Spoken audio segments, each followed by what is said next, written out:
سبيل الدموع سبيل مريح تنهدى يا صاحي كي تستريح. Assalamualaikum warahmatullahi wabarakatuh. Alhamdulillahirabbil alamin. Bahagia rasanya bisa bersua kembali dengan sahabat semua di channel Lembar Islam ini. Mudah-mudahan Allah senantiasa memberikan kita ridho, karunia, kesehatan yang sempurna, serta dimudahkan segala urusan kita dunia wal akhirah. Amin ya rabbal alamin. Ajal manusia merupakan rahasia Allah Subhanahu wa taala. Jika sudah selesai waktu seorang hamba di dunia, Allah akan mengirim malaikat maut untuk mencabut nyawanya. Setiap makhluk yang bernyawa, cepat ataupun lambat akan menemui ajal. Hal ini juga berlaku bagi para nabi Allah Subhanahu wa taala. Ada kisah menarik antara Nabi Musa alaihissalam dan malaikat pencabut nyawa yang memiliki sederet hikmah. Nabi Musa menampar malaikat maut. Nabi Musa memiliki watak spontan. Suatu hari, malaikat maut datang dengan rupa manusia menemui Nabi Musa alaihissalam.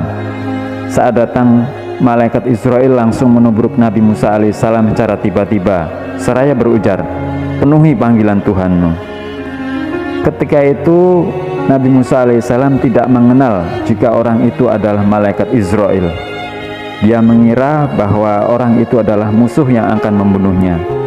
Sehingga kemudian Nabi Musa alaihissalam menyerang dan menampar orang tersebut hingga matanya keluar. Dalam kisah yang lain disebutkan dicungkil matanya. Kisah ini juga dapat kita simak dalam salah satu riwayat Imam Muslim dari sahabat Abu Hurairah. Sabda Rasulullah tersebut menceritakan peristiwa ketika malaikat maut datang kepada Nabi Musa alaihissalam dan berkata, "Penuhilah panggilan Tuhanmu." Tapi secara spontan ia menampar mata malaikat hingga bola matanya terpecah. Mendapat perlakuan itu, malaikat pencabut nyawa kembali kepada Allah dan menyampaikan, "Sesungguhnya engkau telah mengutusku menemui hamba yang tidak menginginkan kematian. Akibatnya mataku terpecah." Allah yang Maha Pengasih mengembalikan penglihatan malaikat dan mengutusnya kembali ke Nabi Musa. Allah memberi pilihan kepadanya, "Kembalilah kepada hambaku dan sampaikan padanya, apakah engkau terus menginginkan kehidupan? Jika engkau masih menginginkannya, letakkanlah tanganmu pada punggung sapi jantan. Satu bulu yang tertutupi tanganmu, maka engkau akan hidup 1 tahun." Nabi Musa diberi pilihan oleh Allah Subhanahu wa taala, apakah mau memperpanjang usia atau menerima ajalnya. Nabi Musa menolak pilihan memperpanjang usia. "Wahai Tuhanku, sekarang kupilih kematian itu dalam waktu dekat."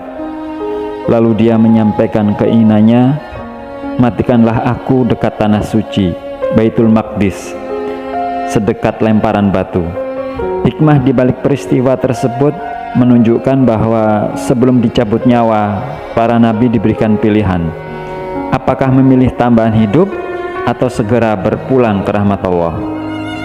Sebagaimana halnya Nabi Musa alaihissalam, ketika Nabi Shallallahu alaihi wasallam bersandar di pangkuanku, aku dengar beliau mengucapkan, "Ya Allah, ampunilah aku, rahmatilah aku, dan kumpulkanlah aku bersama Ar-Rafiq Al-A'la."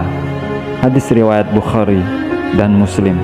Juga dalam hadis dari Sayyidatuna Aisyah radhiyallahu an, beliau menceritakan ketika Rasulullah Shallallahu alaihi wasallam mendekati ajal, saat kepala beliau ada di pahaku, beliau pingsan sesaat. Kemudian beliau sadar kembali dan menatapkan wajahnya ke atap rumah. Kemudian beliau mengucapkan, "Allahumma Ar-Rafiq Al-A'la." Hadis riwayat Bukhari Muslim. Hikmah selanjutnya adalah para malaikat mampu menunjukkan diri dalam wujud manusia. Nabi Musa memiliki kedudukan di sisi Allah Subhanahu wa taala hingga membuat malaikat maut tidak berdaya.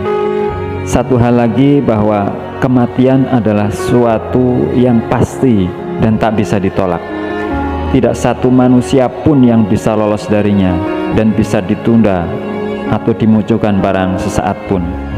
Tanpa terkecuali, semua makhluk yang bernyawa pasti akan menemui kematian. Mudah-mudahan ada manfaatnya. Kurang lebihnya mohon maaf. Billahi taufik wal hidayah. Assalamualaikum warahmatullahi wabarakatuh. Wallahu a'lam bissawab.